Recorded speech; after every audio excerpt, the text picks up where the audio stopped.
There's a new organization, a growing organization that says it goes beyond Black Lives Matter and in a very different way. Fox 4's Sean Rabb learns more about Every Black Life Matters in this week's Here and Now conversation. I am visiting with Kevin McGarry and Neil Mammon, and we are talking about Every Black Life Matters, not Black Lives Matter. So fundamentally, the Black Lives Matter movement was all about police brutality and mostly white police officer on Black citizen.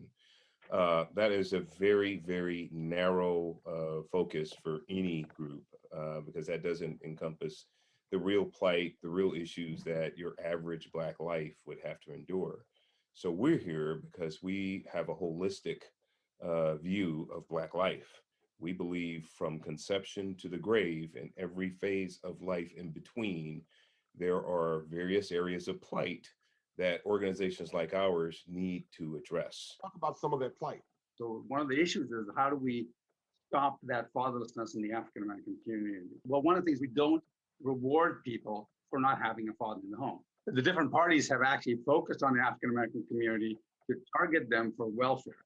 And one of the advantages of welfare or disadvantage of welfare is that they are now forced, they are incentivized to kick the father out of the house.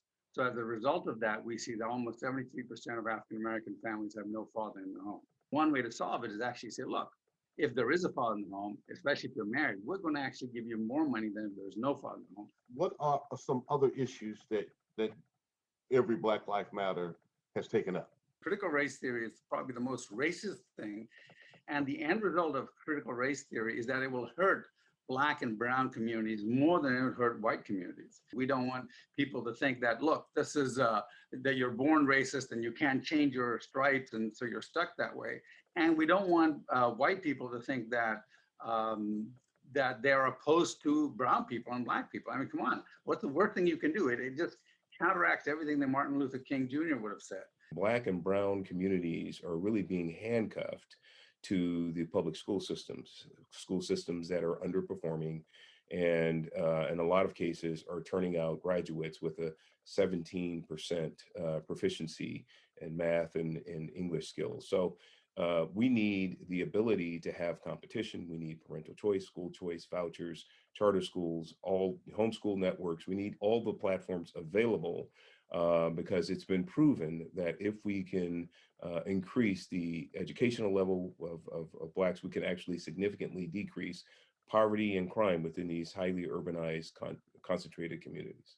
So you say public education, the model as we know it, has failed the Black and brown community? What I'm saying is for those public schools that are underperforming compared to national averages, that those parents need alternatives. You are exactly the opposite end of the spectrum from the Black Lives Matter movement. Yep.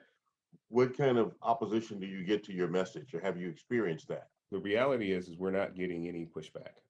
Now, think about this. You can't say Black Lives Matter generally without believing wholeheartedly that every single Black life matters specifically. Neil Mammon and Kevin McGarry, Every Black Life Matters. Thank you both for this conversation. Thank you. Appreciate it.